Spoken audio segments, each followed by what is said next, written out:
Tô chegando com atraso. Hoje é dia 17 de novembro e eu comecei a assistir a novela Três Graças e eu tava com saudade de assistir novela. É muito bom. A gente não percebe, sabe, que sente falta daquilo até revisitar aquela mesma coisa da qual a gente se afastou. E nesse meio tempo, outras coisas tomaram, né, o espaço que era dedicado à novela, muito streaming, muito, enfim, YouTube. E a gente vai se perdendo num algoritmo. Não que a novela seja uma coisa que, nossa, eu escolhi, enfim, algo que te leva, não é isso. Mas a evolução dos cenários te permite ficar com a cabeça um pouquinho mais leve do que você ficaria no fim do dia se você estivesse assistindo um streaming qualquer. Porque você vê o desenrolar de várias coisas e todas essas coisas que você vê desenrolando, ela tem um tempo maior para se desenrolar e isso faz toda uma diferença. E faz parte da nossa cultura. Traz uma sensação, ainda que sim, boa parte do que a gente vê ali é idealizado, não reflete de fato o mundo em que a gente se encontra. Mas foi muito legal. Eu assisti novela o fim de semana todo. Tô muito cansada, queria continuar assistindo a novela, mas eu tenho que dormir. Mas mais importante do que eu tenho que dormir, poxa, Globo, dá uma revisada nesse app, porque ele travou e ele não volta, e eu tô muito frustrada, porque eu queria continuar assistindo. Mas então vamos lá, né? A minha avaliação da novela que me manteve acordada e frustrada até agora. Eu não terminei ainda, eu tô, acho que no episódio do dia 4 de novembro, e eu fui fazendo algumas anotações porque o tempo tem passado e eu percebo que no decorrer de todo o nascer da internet, eu não passei por aqui. Eu partilhei alguns posts ou outros, mas momento nenhum foi minha voz. E aí, nesse momento em que estamos, que tudo que eu penso é inteligência artificial vindo, tomando o meu emprego, já tenho alunos que estão perdendo o emprego por inteligência artificial dia e noite.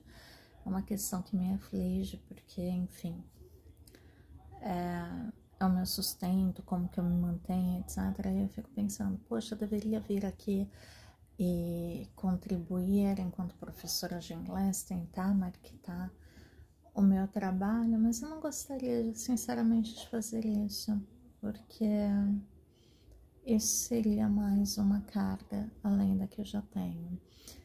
Então, já que eu estou falando aqui, eu não quero falar hoje, pelo menos, do meu trabalho. Sou professora de inglês, se você precisar, give me a call. Mas vamos lá, gente, novela, muito legal. Sabe quando você olha para algumas coisas e você fica imersa naquilo? Eu vi que tem algumas pessoas falando sobre a atuação do Belo. Tem gente que reverencia, tem gente que não. Mas eu fico olhando e eu fico imaginando o deslumbre dele enquanto pessoa. Ao voltar para casa, falar assim, meu, fazer esse personagem parece uma combinação de tudo aquilo que eu vivi na vida. As festas com os meus amigos, a pessoa destemperada, a briga que começou sem ter muito porquê, e eu presenciei a a pessoa que se enchia muito, mas que não tinha muita polidez. Enfim, a trajetória da vida. Às vezes a gente pensa que a gente tem alguns modelos muito pobres de contexto, e às vezes é exatamente isso que a gente vai retratar e vai parecer algo fidedigno, porque eu olho para ele e eu vejo uma pessoa que teria as máculas da vida parecidas com as do personagem dele. Então eu vejo um ator muito bom nesse momento, e é claro que ia atuar ao lado do Marcos Palmeira é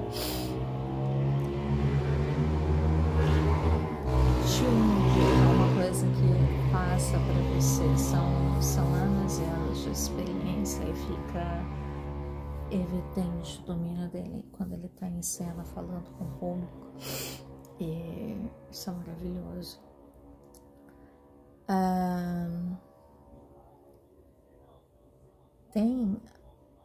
Quando eu estava fazendo as minhas anotações, eu escrevi assim: é impressionante o irmão do Chico G, sem saber se aquele era o Chico ou o Henrico. Eles são muito parecidos. O Henrique é o personagem, ele faz um pastor na novela. Ele é um ator de tamanha sensibilidade. É muito legal ver gente tão preparada, e a Globo tem isso. Os atores da Globo no geral, quando eles são atores, enfim, mais preparados, óbvio, com carreiras mais longevas, você vê isso imediatamente. E o Henrico é um show de competência, e é muito bonita a relação que ele nutre com a filha dele. Até o momento me parece muito respeitosa. Ramon, meu gato, eu amo ele. Mas enfim, tem sido muito legal rever isso, rever uma novela, porque em alguns momentos, no passar desses muitos anos, eu diria que faz uns... A última novela que eu acompanhei foi aquela com a Vitória Estrada, da Seis, sabe? Que ela morreu, o que ela fazia? Eu não lembro, era uma novela da Seis, ela e o João Castro, agora eu não lembro a história. Mas enfim, a última novela que eu assisti foi aquela. Depois eu não tive mais tempo, não fiz mais tempo para assistir, e ficou. Calma.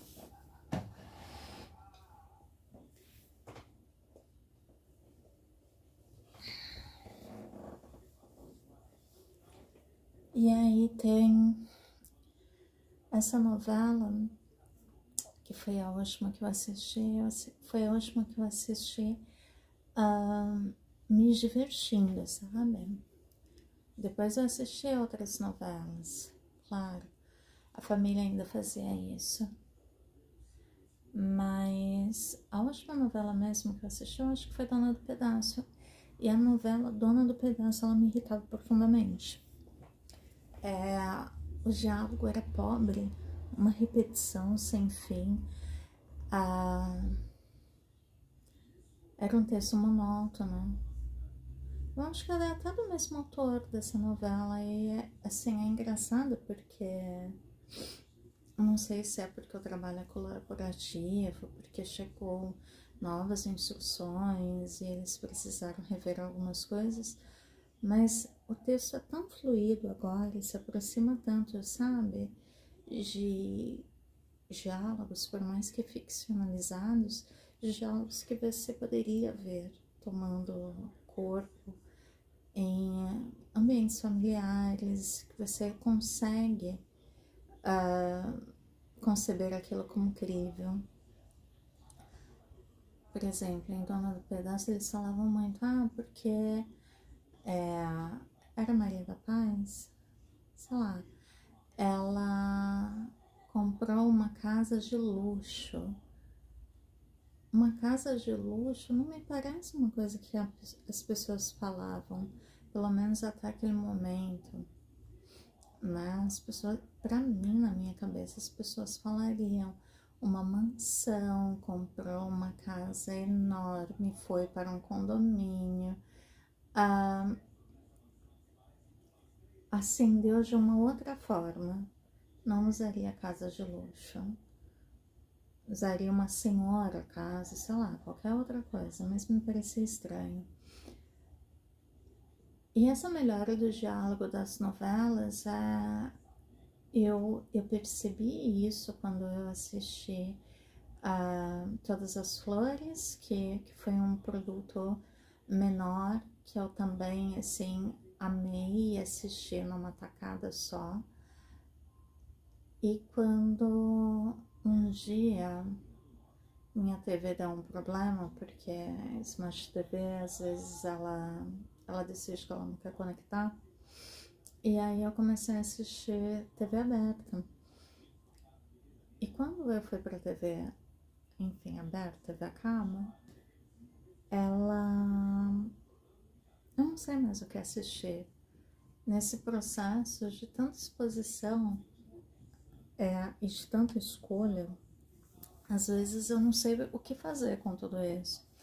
E eu gosto muito da grade da Globo, porque eu acho que eles decidem isso pra mim. Quando eu lembro, eu vou pra eles. Né? Que eu acho que as divisões elas acabam por incluir toda a família, não sobrecarrega o cérebro batendo na mesma tecla. E que, no geral, isso é muito bom. Enfim, coloquei na Globo, porque é o canal para o qual eu sou mais condicionada. E aí tinha uma novela lá, passando no horário mega tarde, e eu estranhei muito aquilo. Mas fora uma cena em que a mulher, de alguma forma, torturava o Marcos Pasquim, não sei porquê, e aquela cena, a roteirização, em que ela se colocava como empoderada, etc., aquela cena me parecia caricata, cansativa. Os outros núcleos, os diálogos que eu vi ali, eles me pareceram muito críveis também. E foram agradáveis, porque embora eu não estivesse acompanhada a novela, não tenho a mínima ideia em que ponto da novela eles estavam, eu consegui acompanhar isso, foi muito agradável. E eu desconectei naquele dia.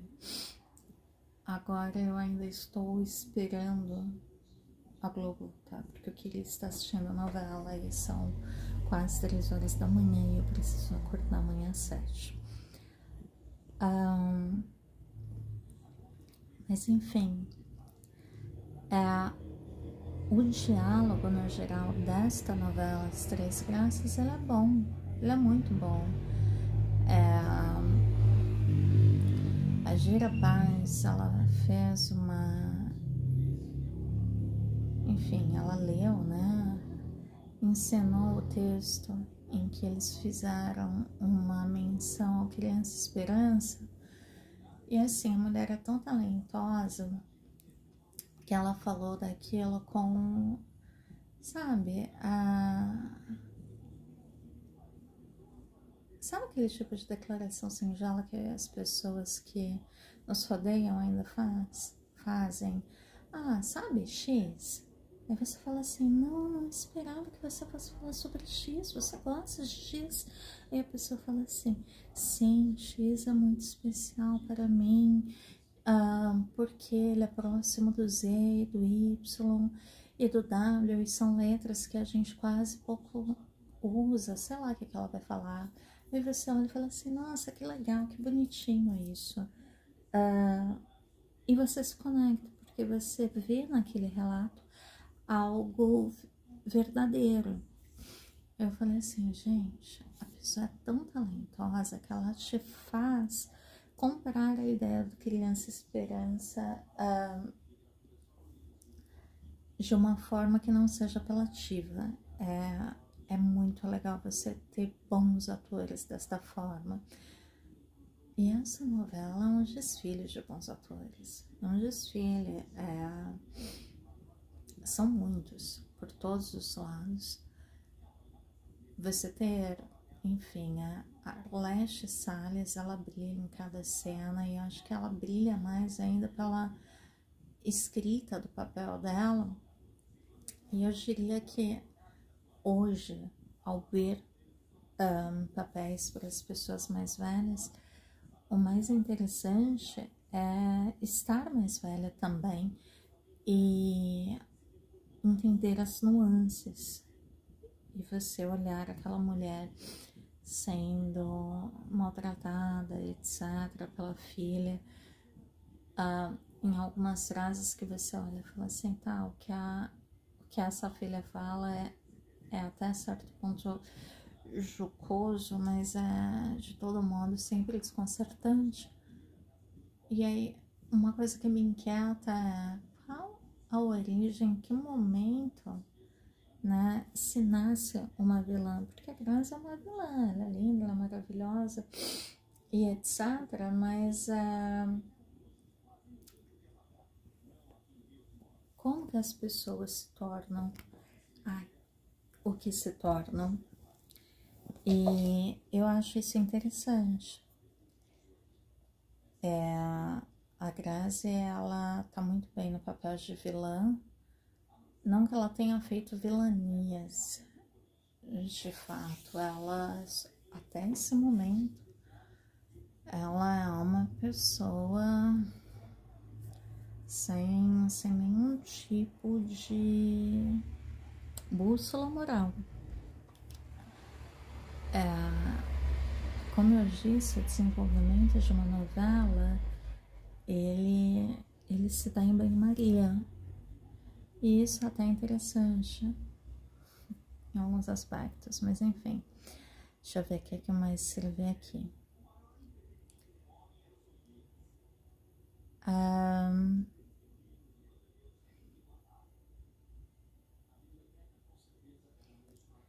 Aí uma coisa que me chamou muita a atenção foi o figurino de alguns dos personagens. Quando a gente olha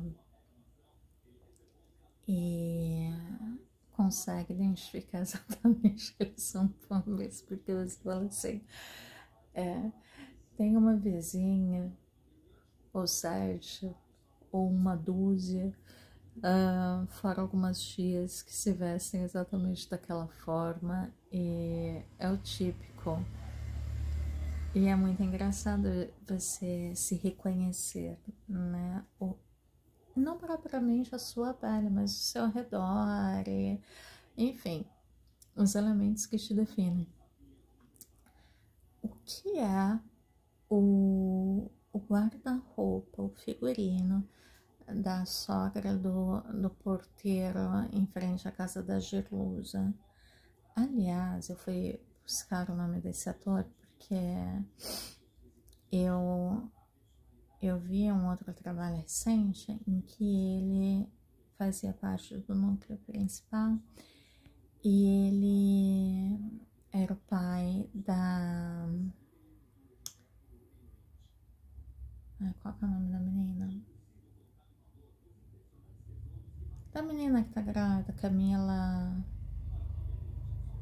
Não lembro, mas A Beleza Fatal, o nome da outra novela que eu assisti. Tinha Camila Pitanga. Enfim, ele como pai dela tava muito, muito bem no papel. Ele é muito carismático.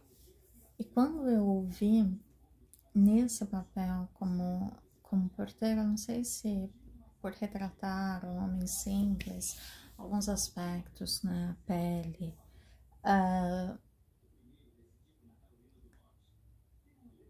abertura, o não se impor constante na forma de falar, no estar disposto a ajudar, ouvir o próximo, e você consegue perceber isso em cena, é tão humano, é tão bonito a entrega dele ao personagem, porque você consegue identificar pessoas reais na maior parte das construções, e isso é muito, muito legal. E fora que, assim, eu perdi meu pai, eu era muito, muito jovem, eu não sei porquê, eu olho pra ele, talvez o tom de pele,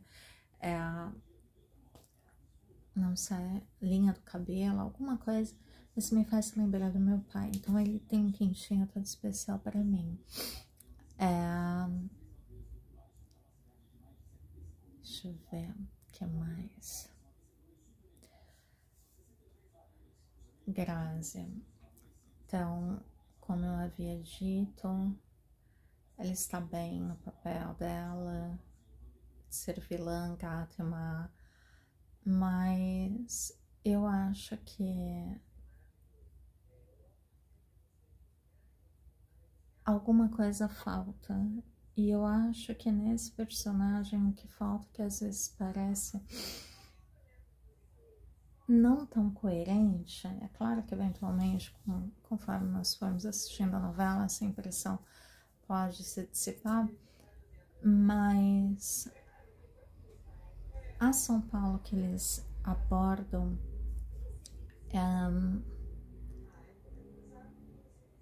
não respeita muito a São Paulo do mapa, né? A São Paulo que a gente experiencia com as distâncias reais, etc. Então algumas coisas elas são meio descabidas. Ela vive numa puta casa que, pelas placas de orientação iniciais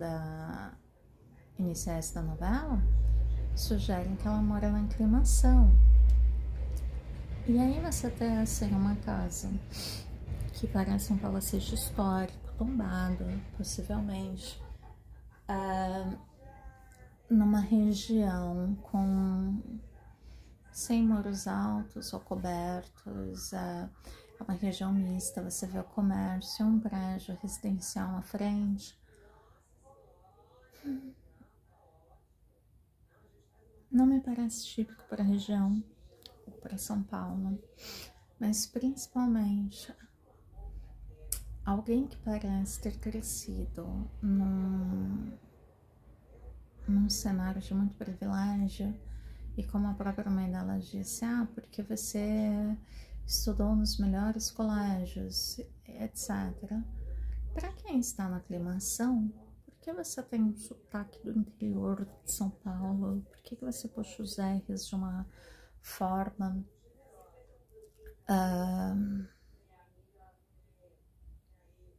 não pertencente ao centro de São Paulo? Acho que faltou uma sintonia ali. Uma coisa que me incomodou também em relação à construção dessa personagem, ela é tão elitista, ela é tão desconecta do mundo em que ela está, e ela tem um senso de superioridade muito grande em relação a todos e qualquer um, que e subjuga muito a inteligência alheia. Para quem faz isso, ela devidamente come alguns S's, que embora seja característica do paulistano, isso é uma característica do paulistano não tão educado, do paulistano relaxado, e ela o tempo todo é tensa. Então eu acho que ela deveria, enfim, o personagem deveria se policiar quanto a isso. Acho que seria válido. Deixa eu ver o que mais.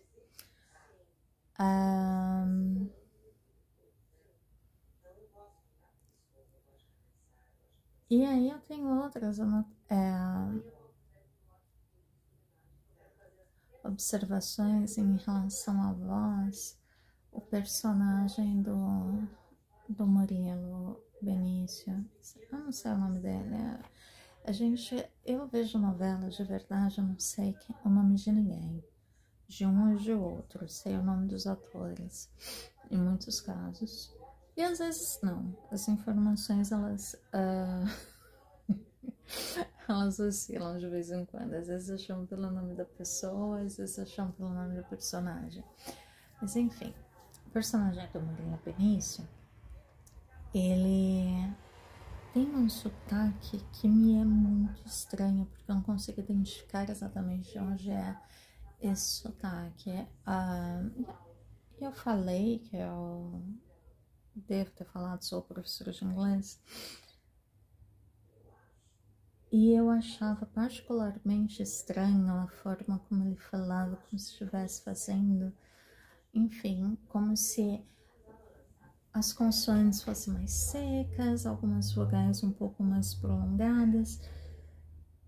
E aí eu ficava encanada porque parecia que eu estava escutando inglês na voz dele. Mas aí eu percebi, depois de muito tempo, para você ver o quão amadora eu sou, que tem um certo timbre vocal que eles chamam de vocal fry, que é especialmente feminino, mas homens também fazem, aqui pouco se fala disso. Seria alguma coisa mais assim, você falar mais profundo da garganta e trazer a voz com uma certa, enfim, péssimo vocal fry, mas essa é uma característica. Isso me incomoda, porque não é uma coisa típica não é uma coisa típica nossa. Mas, enfim, queria uma justificativa para saber de onde vem o sotaque dele na novela. Deixa eu ver o que mais.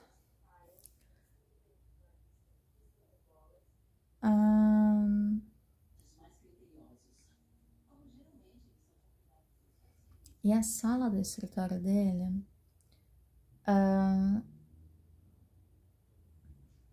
Não, deixa eu falar sobre outras coisas. Por exemplo, eu falei quase agora da São Paulo ficcional, que eles estão retratando, né? Tem uma cidade, uma comunidade que eles repetem o tempo todo. Eu acho que não precisa falar tanto, que é a Chacrinha.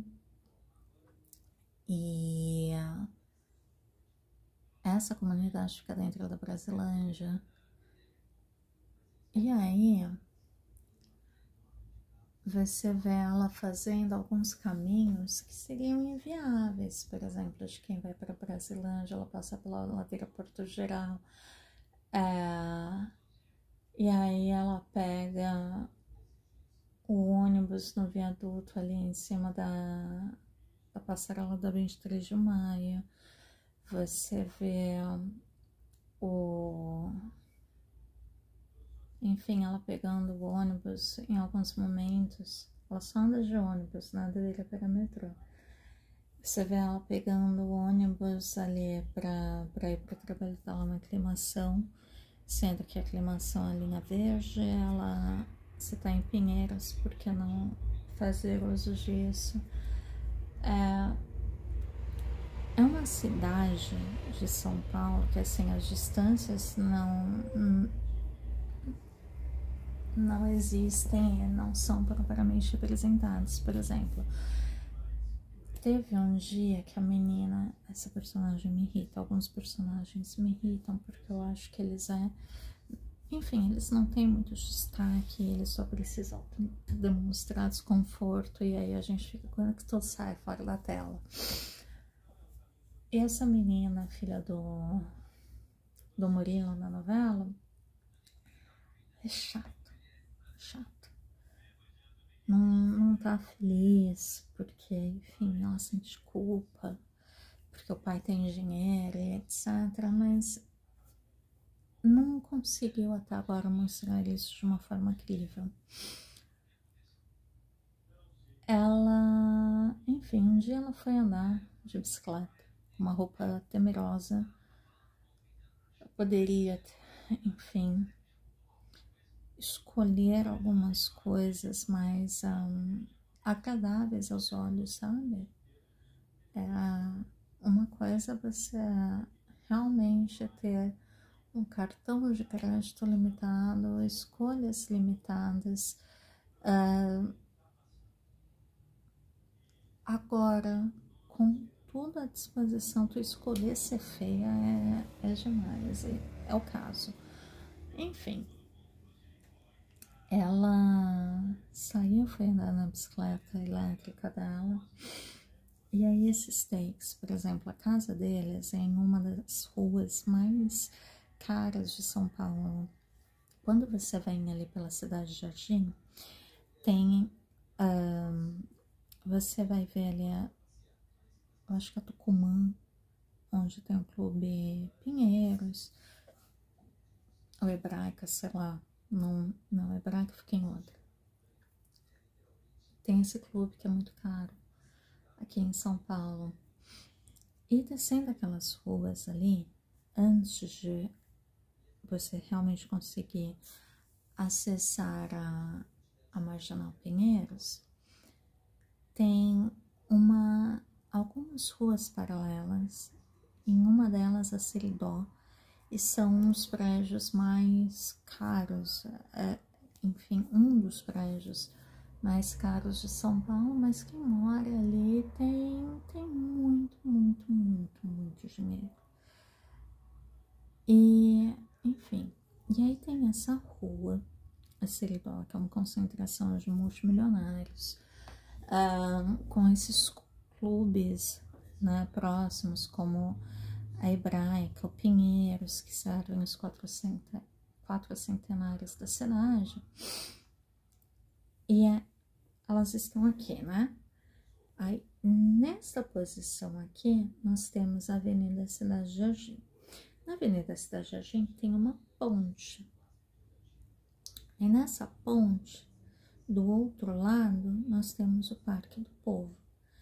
Quando nós atravessamos essa ponte da Cidade de Jardim e vamos para o lado, a gente já caiu na Vila Olímpia. E aí, é muito próximo isso.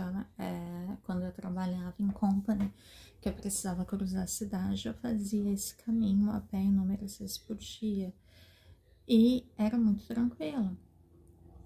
Mas voltando à novela. Então, o Murilo Benício e a família dele moram nessas proximidades pelos takes que associaram a casa deles. E aí essa menina foi andar de bicicleta. Aí ela foi andar de bicicleta, aí mostraram takes do Parque do Povo. Eu falei assim, tá alinhada, legal.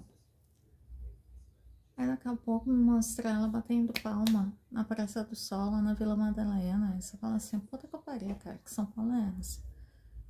Eu saio pouco hoje, mas assim, quando você se esforça para retratar uma cidade, falar, olha, eu sou uma novela e eu me passo em tal lugar, se isso é importante, eu preciso que isso seja crível. E isso vai para as distâncias percorridas pela Gerluce, os caminhos que ela faz, não faz muito sentido, o horário de entrada do trabalho dela e de saída precisaria ser melhor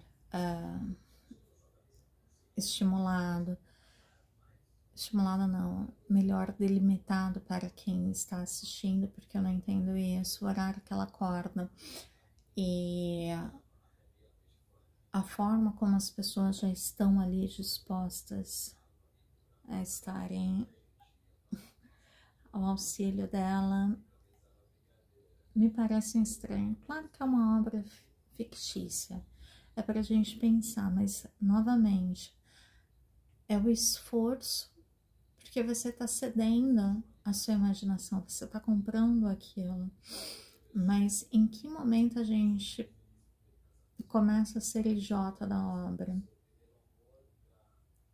Preciso acreditar em tudo que ali está, porque a narrativa ela precisa fazer sentido dentro dela, é verdade, e não fora, mas se não fora não é importante, porque tantos signos que não são representados na novela, que não estão ali de fato. Então, acho que, assim, um cuidado em relação ao caminho feito pela Gerluce, como que ela vai, como que ela volta. As distâncias, de fato, elas precisam respeitar esse... Enfim, o deslocar, o ir e vir das pessoas normais, do dia a dia, porque tá muito estranho aquilo.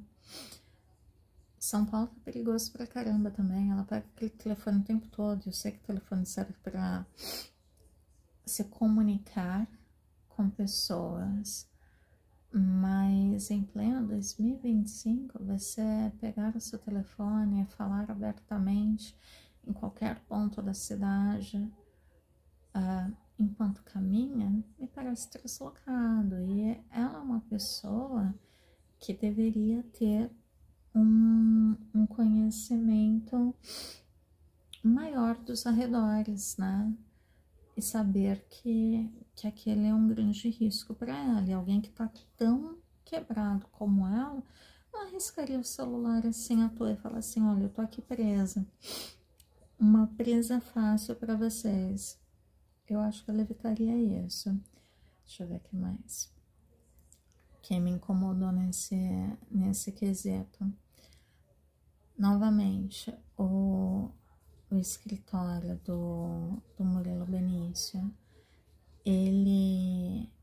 Então, eu tinha falado, ele tá ali naquela região da cidade de Jardim, né? Que a cidade de Jardim tá aqui, aí tem a estação Cidade de Jardim, aí depois nós temos a Vila Olímpia, a Berrini, Morumbi, e então Grande Julieta. Quando você pega alguém rico como ele, é muito rico pelo jeito, mora na Seridó, então ele tem grana pra caramba. Aí ele não tem o escritório dele no condado, que é onde a Nata Paulistana tem as empresas que lucram muito, que são vítimas de operações da Polícia Federal, estão no condado, que é aquele núcleo Pinheiros, Berrini, vamos colocar até o início da Berrini. E tem parte delas, né, algumas empresas de tecnologia que estão ali, fertilizantes que estão um pouco mais à frente no Morumbi, ali no Rocha Verã, nos complexos, enfim, aos arredores. Aí a sala do bonito lá, que eu tô falando, eles mesclam, e olha só, né, não tem como. É muita inteligência, é muita concessão que eles pedem para você dar, porque eles mostram takes da Berrini quando você entra no escritório dele, mas a vista dele dá para 2 estações depois da Grande Julieta, porque é exatamente o que você vê, é uma estação de trem. Ai, de todo modo, tô adorando assistir novela e, sei lá, tô falando muito. Obrigada, viu, por me fazer companhia. Queria falar sobre isso com alguém. O Ramon tá me chamando, eu vou dormir. Obrigada. Até mais. Me fala, você tá assistindo a novela? Você gosta da novela? Você passou, assim como eu, por um período de desencanto com as novelas? Nesse momento eu tô muito pistola, eu tô puta. Eu queria assistir novela. Mas já que eu não posso, eu vou partilhar as minhas observações aqui com vocês. Eu espero que alguém escute isso e me dê um retorno. Beijo, fica bem.